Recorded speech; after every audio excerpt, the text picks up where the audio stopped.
The first scream didn't come from the prisoner. It came from the guards. Because something went wrong inside that camp. Fast. One decision, one look, one silent order, and an ordinary detention day collapsed into pure chaos. By nightfall, discipline was gone, command was shaken, and one woman had become a problem no one knew how to control. Before we go deeper into what exploded inside that camp, I need to know who's watching this right now. Where are you listening from? What city?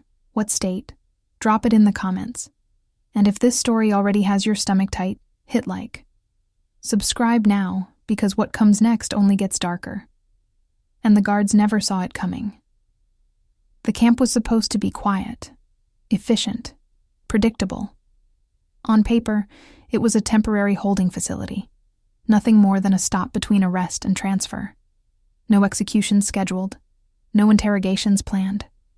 Just paperwork, roll calls, and long hours of boredom for men who believed nothing surprising could happen behind those fences.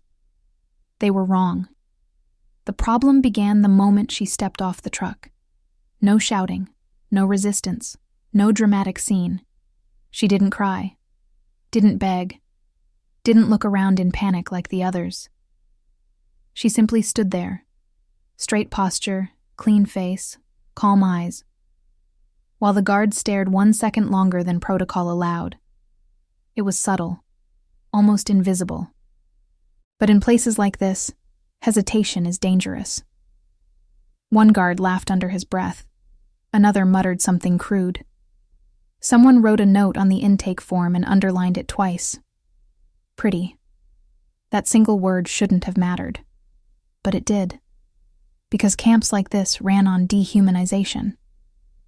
Everyone was supposed to look the same. Exhausted, dirty, broken. When someone didn't fit the image, it disrupted the entire psychological order. Guards weren't trained for that. They weren't taught how to handle empathy, attraction, or doubt. They were taught control, and control was already slipping.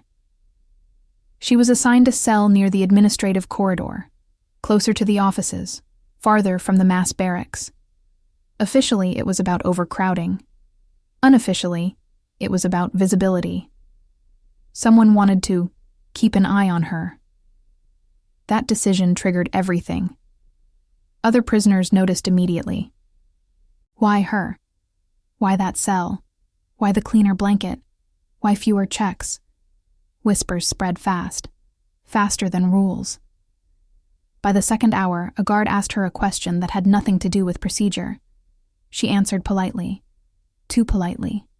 Calm voice, measured words, no fear. That unsettled him. Fear was expected. Fear made things simple. Instead, she asked a question back. A small one. Harmless on the surface, but it exposed something he wasn't ready to confront. That she understood exactly where she was, and exactly how fragile the system around her really was. He walked away angry. By afternoon, the command staff had noticed a shift. Minor incidents, guards arguing, delays during roll call. One report contradicted another. Nothing explosive yet, just friction, like metal heating before it warps. Then came the complaint. A prisoner accused a guard of favoritism.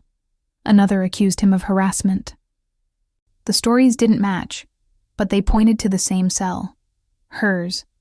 Command ordered an inspection, routine, controlled, by the book. Except the book had no chapter for this. They questioned her briefly. She answered everything, names, times, exact phrasing. She didn't accuse anyone directly. She didn't need to. The precision of her answers did the damage for her. When they left the room, 2 officers disagreed on what they'd just heard. One said she was manipulating them. The other said she was just observant. That disagreement mattered.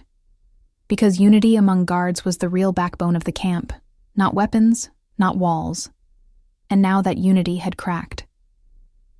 By evening, something else happened. A senior officer reviewed intake records and paused on her file. He noticed a discrepancy, a number that didn't align. a classification mark that had been altered after arrival. Quietly, deliberately. Someone had touched her file. That was a violation no one could explain. When questioned, every guard denied responsibility. Each denial contradicted the last. Timelines overlapped. Alibis collapsed under scrutiny. And suddenly, the focus shifted. She was no longer just a prisoner. She was a variable. By nightfall, additional orders came down. Increased monitoring, restricted access, silence about the situation. No one was allowed to discuss her cell assignment or the incident reports. But silence doesn't erase tension. It amplifies it. Guards began watching each other instead of the prisoners. Whispers turned into accusations. Authority fractured into suspicion. And at the center of it all, she remained quiet. Too quiet. The camp didn't descend into chaos because she resisted. It descended because she didn't. And as the lights dimmed and the night shift took over, one question started circulating among the guards. Unspoken, but heavy. If one prisoner could destabilize the entire system without raising her voice, what else had they already lost control of? Night changed everything. Darkness didn't calm the camp. It exposed it. The night shift arrived already tense, briefed with half answers and deliberate omissions. They were told to observe procedures closely. Nothing more. No names mentioned. No cell numbers referenced. But everyone knew exactly which cell mattered. Hers. Lights dimmed. Gates locked. Footsteps echoed louder than usual. The camp settled into that fragile quiet that only exists when discipline is enforced by fear rather than order. And that's when the first mistake was made. A guard stopped longer than required during his round. 2 seconds too long. Long enough to be noticed. Another guard saw it. Said nothing. Wrote it down later. That's how suspicion spreads. Not with confrontation, but with memory. Minutes later, a different guard altered the log. Not drastically, just enough to clean a timestamp.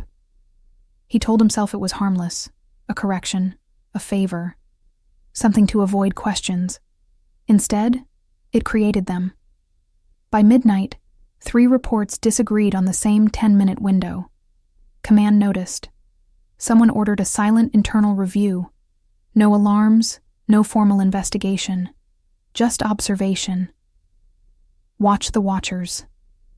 And that's when the camp crossed a line it couldn't uncross. They moved her. Not officially. Not on paper. Just temporarily. A quieter cell. Isolated. Supposedly safer. Supposedly neutral. But moving her confirmed what everyone already suspected. That she wasn't just a detainee anymore. She was a liability.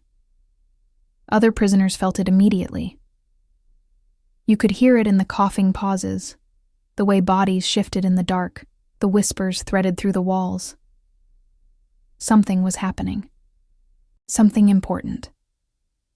She noticed too. When the door closed, she looked at the hinges, the lock, the angle of the corridor light bleeding under the frame. She didn't touch anything, didn't speak. She listened. And she learned. Somewhere down the corridor, a guard argued with another in hushed tones. One wanted distance, the other wanted control. Neither wanted accountability. That argument lasted less than a minute. It was enough. Because when guards stop agreeing, power fractures. Shortly after, a sound echoed that shouldn't have existed. A metal tray dropped. An accident. But accidents at night were rare. Everyone froze. A whistle blew. Orders were barked. Lights snapped on. For the first time that day, the camp felt afraid of itself. A supervisor arrived, irritated and tired. He demanded explanations. None made sense. Every answer created a new inconsistency. Every correction revealed another alteration. Then came the realization. Someone hadn't just altered her file. Someone had protected it. That meant intent. That meant motive. That meant the problem wasn't her behavior. It was what she represented. Because she wasn't screaming. She wasn't resisting. She wasn't demanding anything. She was letting them unravel. Command ordered isolation protocols. No contact. No questions. No interaction beyond food and checks. The goal was containment, not of her, but of the situation. It failed immediately. Isolation turned curiosity into obsession. Guards began inventing reasons to pass her corridor. They argued over who would deliver meals, who would log the checks, who was authorized to speak. Every rule suddenly required interpretation. Interpretation created opportunity. Opportunity created risk. And risk is contagious. By early morning, one guard did something irreversible. He asked her a question he wasn't allowed to ask. Not about her identity. Not about her charges. He asked if she understood what was happening. She looked at him, steady, unreadable, and answered with another question. A single sentence. We don't know exactly what she said. Only that when the guard walked away, his hands were shaking. He reported nothing. But later, when questioned, he couldn't remember the exact wording. That terrified him, because if he couldn't remember, what else had he already lost control of? As dawn approached, Command faced a reality they hadn't anticipated. They could no longer tell who was following orders, and who was improvising. And in a system built entirely on obedience, that uncertainty was lethal. So the question shifted. It was no longer, what should we do with her? It became something far more dangerous. What happens if we've already done too much? By morning, the camp was no longer functioning on authority. It was functioning on fear of exposure. Command believed the situation could still be corrected. Quietly. Surgically. One decisive action to restore order. One move to erase the anomaly. They chose the wrong move. Instead of removing her, they tried to redefine her. A new classification. A new explanation. A new story everyone was ordered to repeat. Officially, she was now low risk, non-political, temporary. That lie was meant to calm the guards. It did the opposite. Because guards knew when paperwork didn't match reality, and when lies were written down, they had weight. Consequences. Suddenly, every man in uniform understood the same thing at the same time. If this went wrong, someone would be blamed, and no one wanted it to be them. Orders came faster now, conflicting ones. One supervisor said minimize interaction, another said document everything, a third said prepare for transfer, then denied he'd said it at all. Confusion spread, and confusion breeds improvisation. Midday inspections revealed nothing, and that was the problem. No incidents, no violations, no resistance. The system was failing without breaking. That made it harder to justify any drastic action. So they waited. Waiting gave her time. Time to notice patterns. Time to learn faces. Time to understand which guards avoided eye contact, and which watched her too closely. She noticed something else too. Every few hours, one guard checked her cell, longer than necessary. He never spoke, never wrote anything down, just looked, as if memorizing. She began to time his visits. Exactly the same interval. Every shift change. That wasn't protocol. That was personal. She adjusted her behavior, slightly, sat closer to the light, changed posture, looked smaller, less confident, less threatening. It worked. Because now the guards began to disagree on who she really was. Some saw danger, others saw vulnerability. That split was fatal. During the afternoon roll, an argument erupted near the administrative corridor.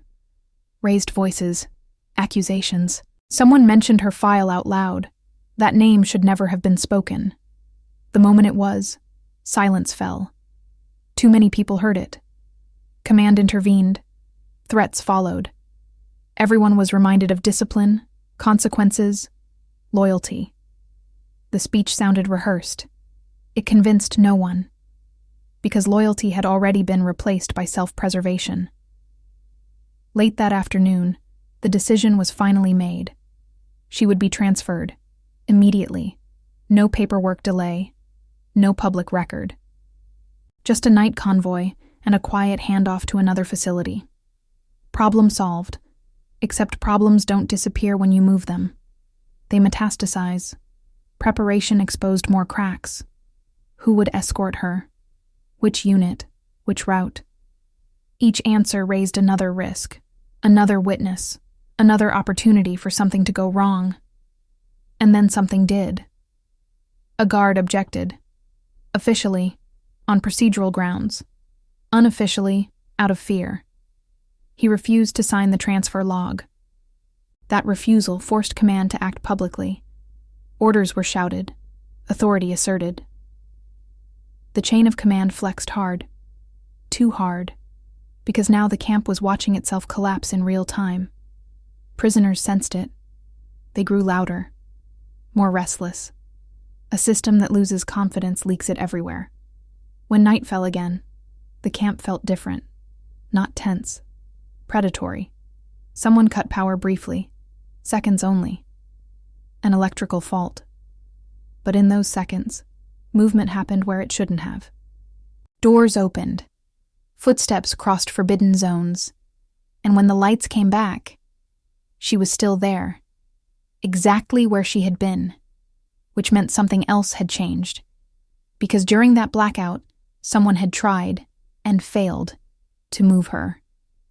And now command knew the truth they'd been avoiding all day. The problem was no longer the prisoner. The problem was that someone inside the camp had already chosen sides. And if that was true, how many others had made the same choice without anyone noticing? The camp never recovered from that blackout. Not because of what happened in the dark, but because of what everyone knew had almost happened. Command assembled at first light. Doors closed. Voices low. No records kept. The discussion wasn't about security anymore. It was about damage control. Someone inside the perimeter had acted without authorization. Someone had keys. Someone knew schedules. That meant the system was compromised. They ordered a full internal lockdown. No transfers. No outside communication. No movement without written approval. Every guard was suddenly both enforcer and suspect. That's when authority collapsed. Because authority only works when it's invisible. The moment it has to announce itself, it's already weak. Guards began questioning orders in ways they never had before. Quietly. Indirectly. They followed commands technically, but not instinctively. Every action now came with hesitation. Hesitation is deadly in controlled environments. She noticed it immediately. The pauses, the delayed responses, the way eyes flicked to supervisors before every step. The camp was no longer reacting to prisoners. It was reacting to itself. Mid-morning, an inspection team arrived from outside the unit. Unexpected. Unplanned. That alone was an admission of failure. External oversight meant command had lost confidence in its own people. The inspectors asked routine questions. They received rehearsed answers. Then one inspector asked about her. Just her. Why was she still there? Why had her classification changed twice? Why did 3 separate logs show different movement histories? The room went silent. Command answered with a statement that sounded convincing, until the inspector asked for documentation. There was none, because someone had temporarily misplaced the original file. That phrase ended the meeting. From that moment on, the camp was no longer a detention facility. It was an investigation site. Guards felt it. Prisoners felt it. Everyone understood that blame was coming, and that it would land hard. Afternoon passed without incident. That made it worse, because silence after exposure is never calm, it's calculation. Late in the day, A guard finally broke. He approached a supervisor privately. "Confess to altering a log. Just a small change," he said. "Nothing serious, just trying to avoid trouble." The supervisor listened, then asked a single question. "Who told you to do it?" The guard didn't answer, because the truth was more dangerous than punishment. The confession triggered a cascade. Logs reviewed, shifts cross-checked, patterns emerged. Not a conspiracy, something worse. A culture. Small favors, quiet looks, unspoken allowances. A slow erosion of rules because no one wanted to be the one who escalated nothing. And she had exposed it. Not by resisting. Not by attacking. But by existing in a way the system wasn't designed to handle. As evening approached, Command made its final decision. She would be removed that night, no matter the cost. No debates, no delays. But this time, the order didn't come with certainty. It came with desperation. The escort team was assembled under direct supervision. Weapons checked, routes secured, no deviation allowed. She was informed minutes before departure. No reaction, no questions. Just one quiet look. Not fearful, not defiant. Knowing. The convoy moved after dark. Slow, controlled. Every gate opened on time. Every checkpoint cleared. Until the final perimeter. That's where it stopped. A vehicle stalled. An argument broke out. A radio crackled with contradictory instructions. Someone hesitated. Someone else stepped in. Seconds passed. Seconds mattered. Because in those seconds, something irreversible happened. The chain of command fractured completely. Orders overlapped. Authority blurred. Responsibility dissolved. And when control dissolves, outcomes stop being predictable. What happened next was never written down. Official reports end here. But everyone who was there remembered the same feeling. That the camp had lost more than a prisoner that night. It had lost the illusion that it was ever fully in control. And the most dangerous question remained unanswered. If one woman could expose every weakness in a system designed to crush individuality, how many other systems were just as fragile, waiting for the wrong person on the wrong day to step inside? Stories like this don't survive because of chaos. They survive because of discipline, tested, stretched, and sometimes broken. Because behind every camp, every convoy, every locked gate, there were guards, officers, logistics crews, engineers, and systems holding the line under pressure most people will never face.